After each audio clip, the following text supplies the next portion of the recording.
think that they right. So I'm then going to come to my desktop, and then I'm going to create a new, let's do a text document. Then we just name it maybe 1, 2, right? And then we leave it like that. And then we open it. And then we type something on this document. Let's type,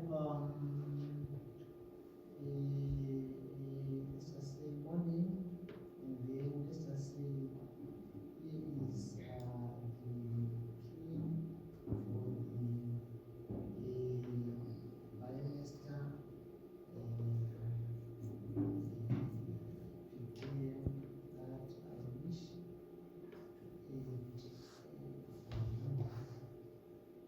right? And then let's just do that, and then let's save it. Right. So we've done that.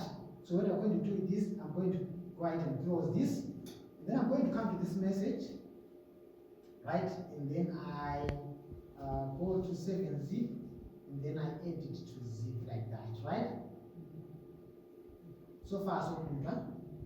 Right. Then after I've done that, right, if I open this, let me open the image for now. You see the image when you open it. Right. So after I've done that, I'm going to come back here, and then I'm going to make this big, and then I'm going to do a CLS, right? And then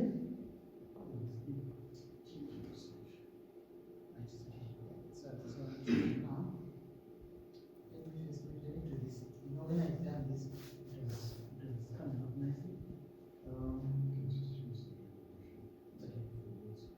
Right. Let me change resolution.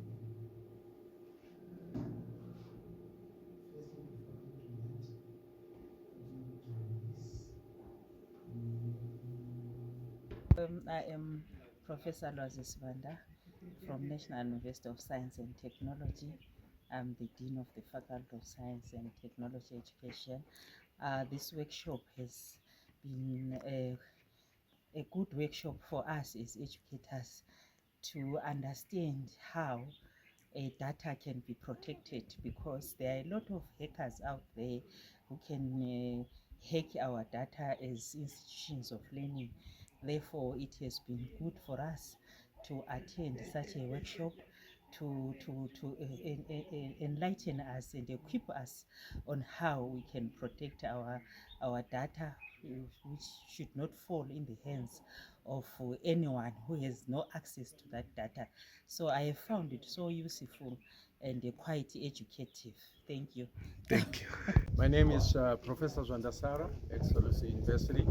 I have just been participating in a global encryption day. It's a wonderful seminar that we have had where we are learning about the security, the privacy of information.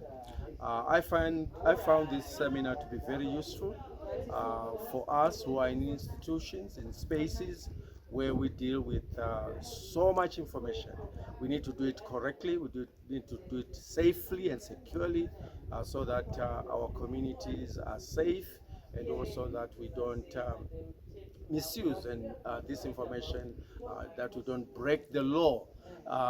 It was a primer, a very strong primer, and I felt that we need more of these seminars so that our knowledge can deepen, so that we can actually benefit our communities. Thank you so much. It was a good seminar we had. My name is John Devele.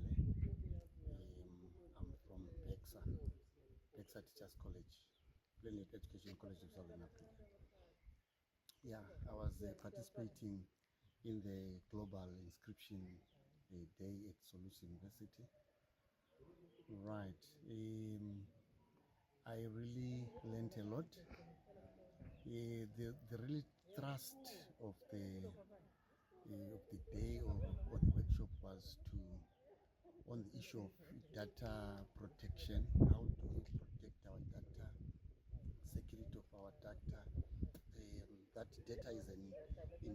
important thing that we should keep it within ourselves, or it should be have accessed by those people who are supposed to access it. Not just anyone.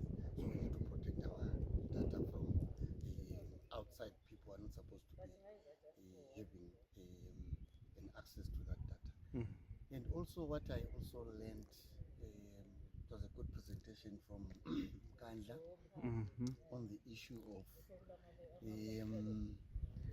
the Data Protection Act, that when I looked at myself and my organization and the people general, we are always on the negative side of the law. Okay. Because people are not aware of that act. We are doing it, but without knowing that somehow, somewhere, We're doing an offense. we are doing an offense. So I think that's one area that when I go back to my college, we need to maybe talk to the principal and then the people that mean, and see how best we can correct that one. I think generally it was it's a good workshop. We learned a lot. How will these takeaways help you in your teaching journey? Right. Teaching and learning, it's about data. It's about information. Okay. Not only data, but information. Okay. So we give information to students. Students give information to the college. So it is very important that that information it's protected. And particularly for the students. Particularly for the students, especially even when I give a lecture, right, to students. So if that information is not protected, it just goes to anyone outside the PEXA family. So with this, we now know, especially when the zipping part of information, Okay. where information, you see an image, but behind the image there is information. Okay. So I mean that one is also very important. I think I learned something. Thank you. Yes, thank you. Yes, tech. Greetings. My name is Mdudu Zimkandla. I'm the Deputy Registrar at Solusi University, and I've been one of the facilitators at the Global Encryption Day at Solusi University. And there are issues that one needs to take into account, the considerations for compliance as far as encryption and data protection are concerned. The legal framework that is in place facilitates for the protection of minors, protection of those who cannot consent, and as well as prohibiting certain conduct, but above all to ensure that there is alignment of practice. There is the licensing of the data controllers, the data processing officers, and the empowering of the data subjects. So all these three find themselves capacitated to perform and deliver. The data controllers capacitated in that they are going to be certified, and therefore the regulation means those who are operating in the space are known. The data protection officers are also going to be appointed, and they are also going to be certified.